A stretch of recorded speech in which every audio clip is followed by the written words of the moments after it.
Muchos llevan en el recuerdo y seguramente que hoy muchos los están escuchando a través de la línea de Radio del Plata. Les damos la bienvenida entonces al profesor César Claps. ¿Cómo andás, César? Bienvenido a nuestro programa. Matías y Carlos te saludan. Buenas tardes, Matías, un gusto de escucharte. Muchas bien, gracias a Dios. Buenas tardes, César, ¿cómo estás? Muy bien, gracias. Aquí estamos con Carlos, bueno, con mucha expectativa también de esta celebración del 9 de julio, que por ahí nos toca en un año de elecciones, con muchas crisis, y por eso nos parecía importante poder recuperar el sentido de la historia, para poder encontrar un rumbo en esta querida nación.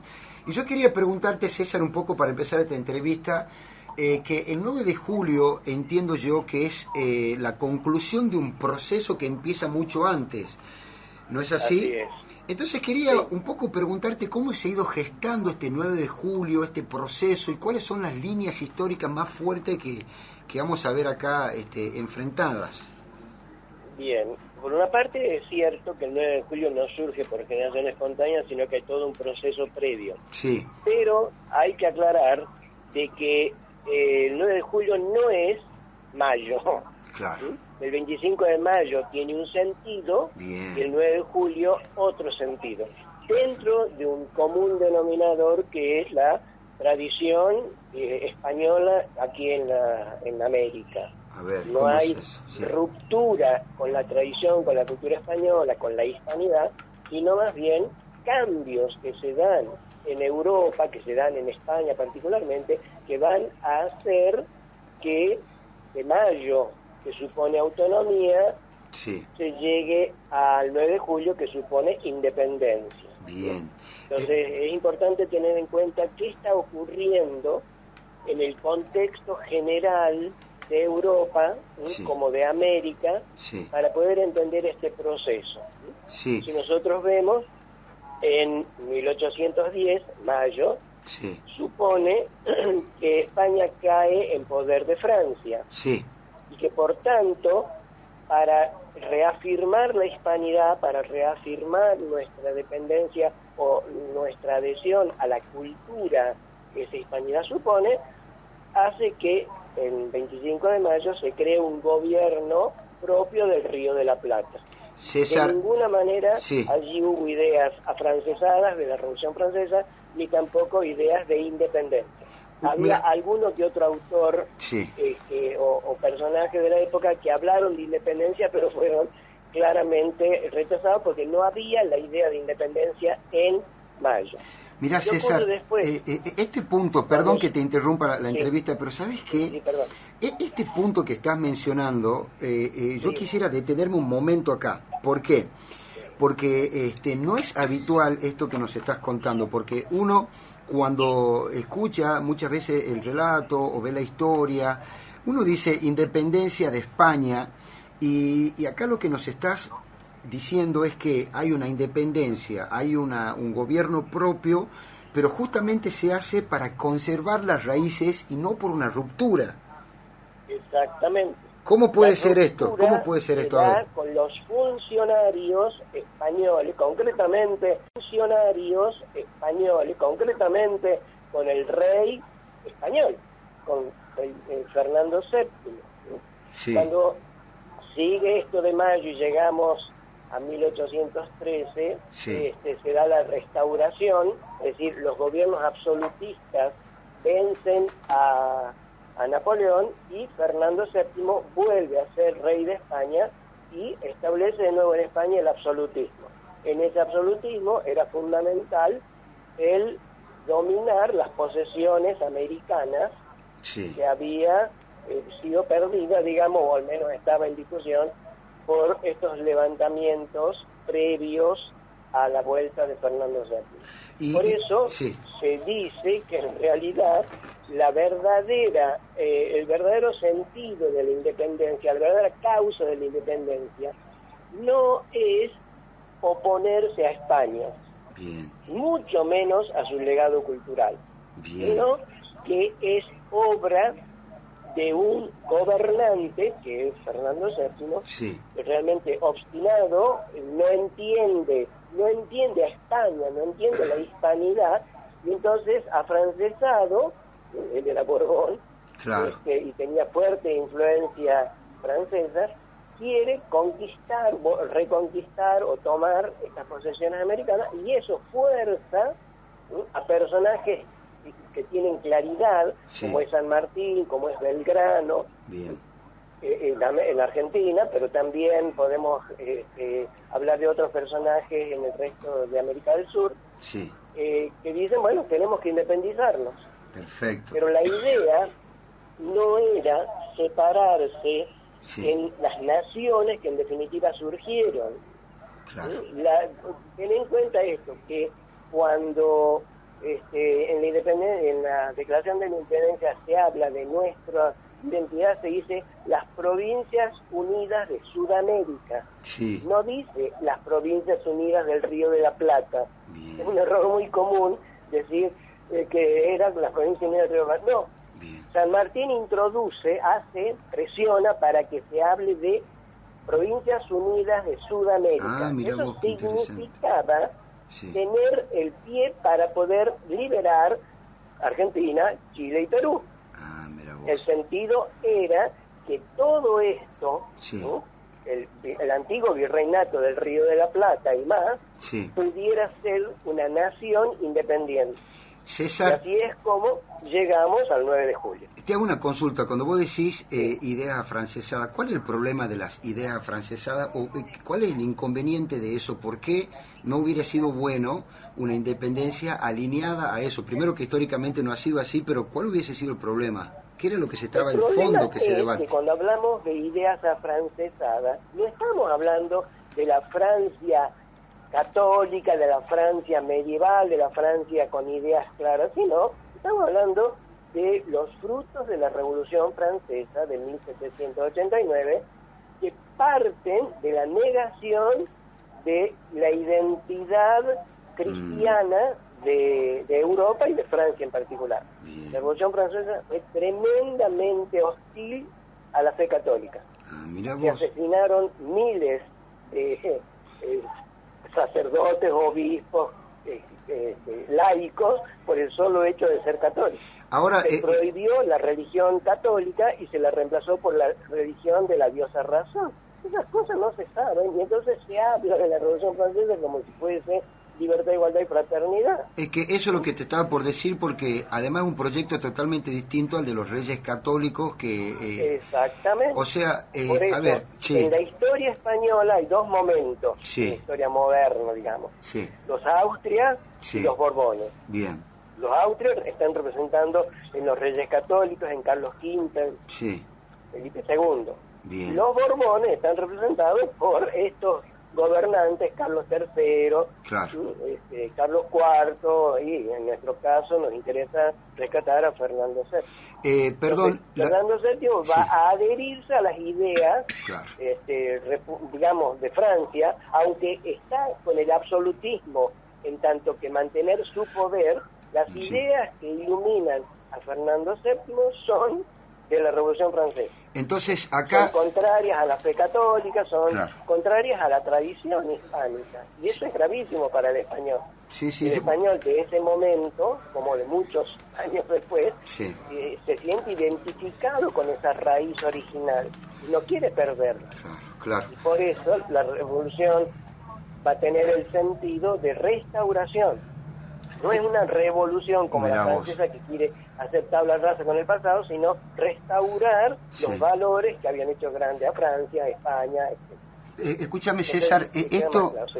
Estos son dos puntos que no se, que, digamos hoy están tergiversados en nuestra visión de la historia y que yo creo que hay que hacer un alto y empezar a difundir esta idea. Primera idea, primer concepto, la independencia y la Revolución de Mayo, se hacen para conservar la raíz cultural heredada de España y no para destruirla. Eso es un primer concepto. Exactamente. Segundo, la Revolución Francesa, por más que muchos hablan de libertad, etcétera, igualdad, ha sido una revolución sangrienta, según lo que nos cuentas, por toda la persecución y anticatólica. Bueno, porque esto no se dice nunca. Y a ver, César, acá Carlos Fue tiene muy una... violenta, fue muy violenta. Se impuso por la fuerza porque el pueblo francés no estaba de acuerdo, no estaba de acuerdo con la revolución, con las ideas revolucionarias, estaba de acuerdo con terminar con el absolutismo, con el antiguo régimen y con todos los errores que se habían gestado, pero de ninguna manera estaban de acuerdo con abandonar la raíz católica, la raíz tradicional que Francia tenía. Perfecto. César, te hago una consultita. El proyecto monárquico de Belgrano, el que le presenta al Congreso de Tucumán, ¿cómo encaja en esta cosmovisión, digamos, de una América pegada, digamos, a su tradición hispánica? Sí, bueno, por un lado, la monarquía, como forma de gobierno, puede enrostrar un absolutismo por un lado y puede enrostrar un liberalismo por otro. Los ingleses, la revolución de 1688, van a mantener la monarquía hasta nuestros días y son totalmente liberales. Claro. ¿Sí? Entonces, ¿qué ocurre? Cuando llegamos a la Restauración, la forma de gobierno que estaba prohibida es la república, esa república francesa. Y la forma que estaba de moda era la monarquía. Entonces, Belgrano va a Europa, conoce esa realidad y dice, muy bien, hagamos una monarquía incaica, es decir, una monarquía que rescate los valores que tenemos en estas tierras, no una monarquía absolutista. Lejos está Belgrano de estar de acuerdo con el absolutismo. Lo que pasa es que a nosotros se nos metió ya la idea de que monarquía es absolutismo y república es libertad. Y eso no es cierto en el contexto en el cual se da todos estos hechos de 1810 a 1816. No es así. Por eso es que Belgrano va a plantear como una solución intermedia que es, hagamos la monarquía, pero una monarquía incaica, una monarquía con raíces propias de América. Y ahí rescatando todos los valores propios de la hispanidad. Otro detalle importante no ahí. Es tan loquito, no es tan descabellado como muchas veces se lo plantea. Belgrano se equivocó. No. Belgrano tenía una visión de lo que estaba ocurriendo en la política internacional, la política europea, en el momento en el cual se estaba dando. No se había quedado con lo anterior ni se había olvidado de lo que estaba ocurriendo en Europa. Todo lo contrario, refleja lo que está ocurriendo en Europa.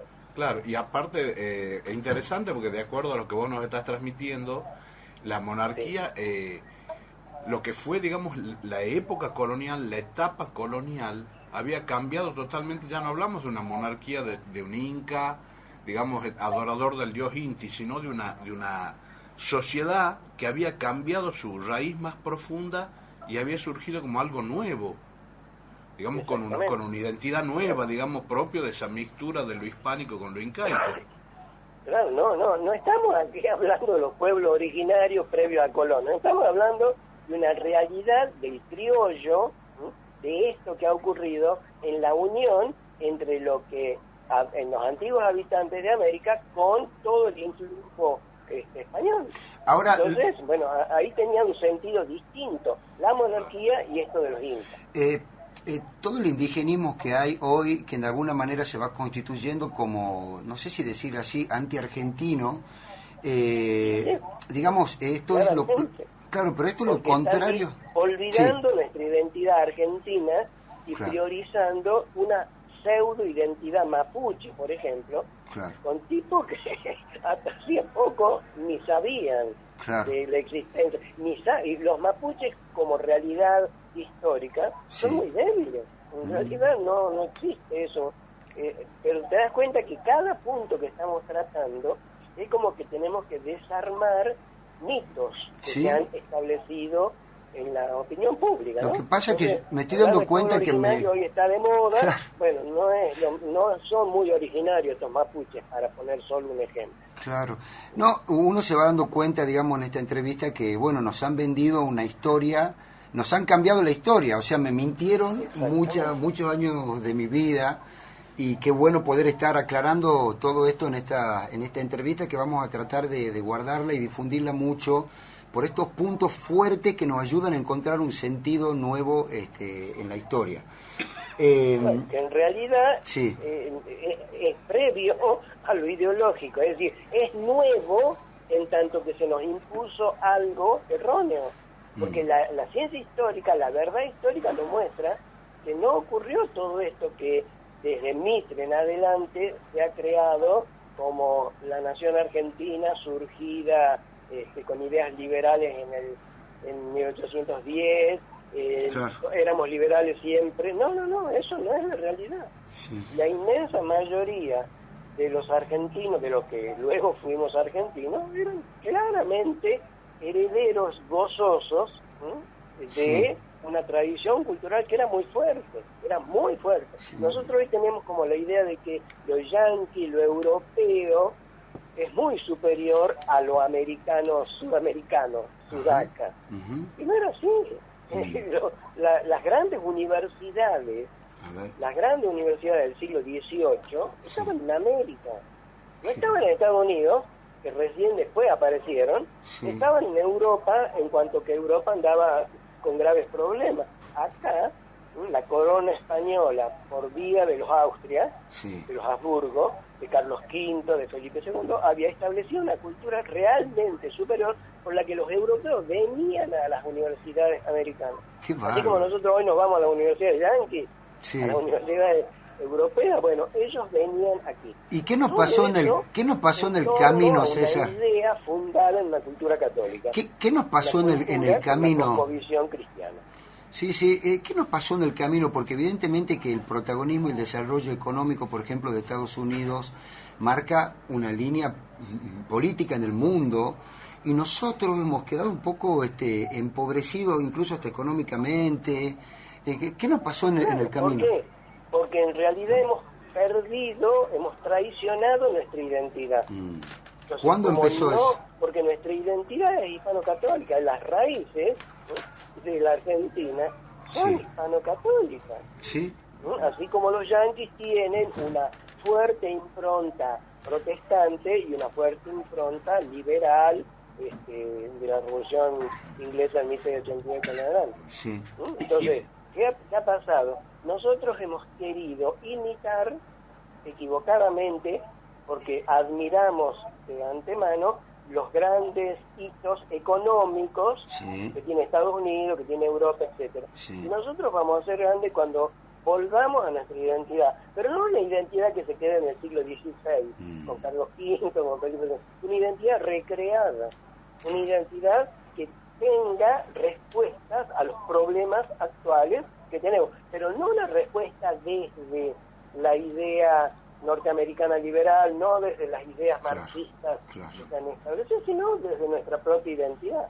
César. Pero, como te digo, cada palabra que estoy diciendo supone reencauzar, volver y profundizar en lo que estamos hablando. Totalmente. César, ¿no? ¿Por qué, digamos, a pesar de ser una minoría, esta cosmovisión liberal de la política, de la vida, termina marcando los destinos de un pueblo tan cristiano como el nuestro? Porque una cosa es el pueblo, que no existe tampoco como pueblo, sino como comunidad organizada, y otra cosa es el poder. Entonces, el poder, desde la caída de Rosas en adelante, pasó a manos de una minoría liberal, que había sido neutralizada por Rosas en la década del 30, y que ahora emergen con toda fuerza y se establecen como generación en el 80, en 1880.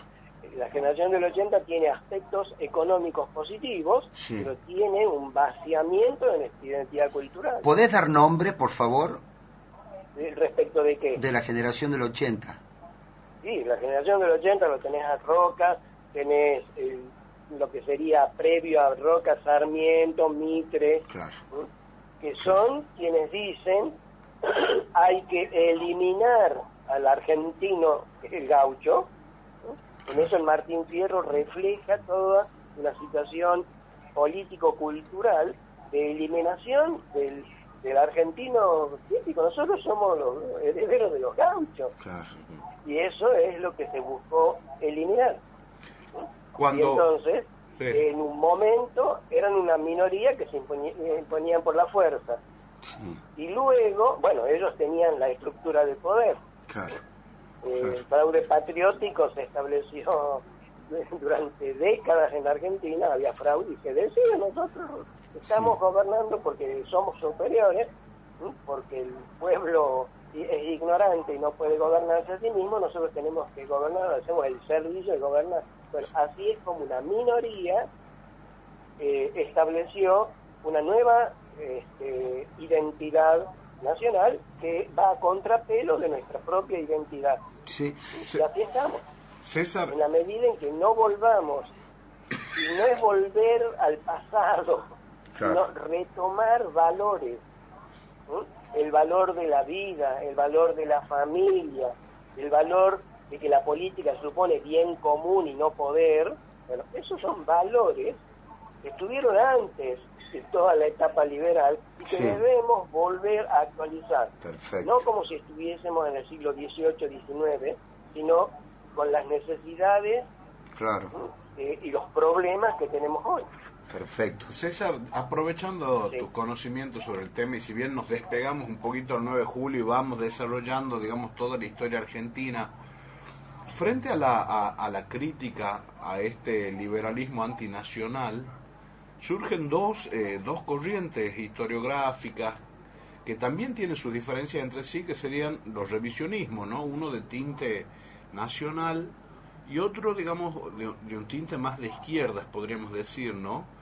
Pero bueno, la palabra revisionismo en principio significa revisar. Entonces, cuando vos revisás, podés hacerlo saliendo del error de una ideología y cayendo en el error de otra ideología, o podés hacer ciencia histórica. Bien. Ciencia histórica. Claro. Así como queremos que sea científico lo que se hace en física, química o lo que fuere, pues así también se tiene que hacer científico en el sentido de riguroso el conocimiento histórico. Claro. Bueno, los grandes revisionistas, los que realmente deben llevar el nombre de revisionismo histórico, fueron grandes intelectuales, Claro. grandes profesionales, ¿no? Sí, sí. Pero tenés un montón de autores que eran Marfani, Saldía, bueno, te podría llenar de nombres, Sí. que han hecho una ciencia histórica seria, rigurosa. Sí, Después César, han venido los marxistas, ¿no? La visión marxista, dialéctica de la historia, y han hablado de revisionismo histórico. Claro. Y entonces surgen todas estas versiones, que no son, si vos te pones a ver, las versiones marxistas Sí. se fundan en Mitre. Y después se interpreta para el lado de Carlito Marx, pero se fundan históricamente o documentalmente en lo que dijo Mitre, en lo que dijo Vicente Fidel López o alguno de estos liberales. Sí. Lo que rescata el revisionismo histórico en la historia argentina, en lo que fue la cultura argentina, es la verdad. Claro. Es la verdad, con documentos. Digamos, Con podríamos decir que los documentos. liberales de aquella Eso época es- eran como los marxistas de ahora. Digamos que entre la ideología liberal y la ideología marxista hay muchos más puntos de contacto que de enfrentamiento. El enfrentamiento se ha dado por el poder, Bien. pero no por las ideas. Si vos te pones a ver todo lo que es el aborto, el ataque a la familia, todo eso que es la revolución cultural de hoy, es apoyada por igual por Es marxistas y cierto. liberales. Es cierto. César, vamos llegando al final de la No hay- nota No hay una grieta Claro. real.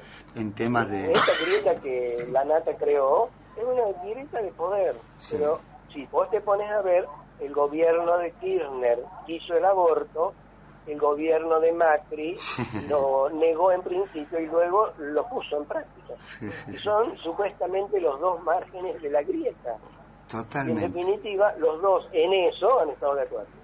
César, Y vamos en eso llegando... han sido Sí, claramente presionados por el poder internacional. sí, Claro. sí, sí. Tenemos que quedar bien Eso es con, cierto. con Macri, quedar bien con el mundo liberal, con los Kirchner, desgraciadamente, quedar bien con Nicaragua, Claro. con Cuba o con Venezuela, porque es lamentable la política exterior actual, Sí, pero la política exterior puede ser válida en la medida en que reafirmemos nuestros valores. No nos pongamos el purgón de cola de cualquier ideología que anda suelta. Sí, ¿no? sí. César, yo la verdad valoro muchísimo esta entrevista, ojalá que nuestra audiencia también. Esto nos has dejado, digamos, sorprendido en algunos puntos que nos hacen ver la historia y el presente de una nueva manera. Yo te quiero agradecer mucho por tu tiempo y espero tenerte para otras fechas patrias, así poder ir, por un lado, desarmando las falsedades que nos han dado, pero por otro lado, afirmando y haciendo un reconocimiento auténtico a quienes han sido los verdaderos protagonistas y sobre todo al legado que nos han dejado. Así que te mandamos un abrazo grande acá desde Portal de Prensa de Radio del Plata y te agradecemos mucho y esta entrevista después la vamos a subir al canal de YouTube de Portal de Prensa, así la podemos seguir revisando y escuchando. Perfecto. Bueno. Quedo a disposición de ustedes. Muchísimas gracias, César. Un saludo muy grande. Gracias. Lo mismo para ustedes. Adiós. Adiós.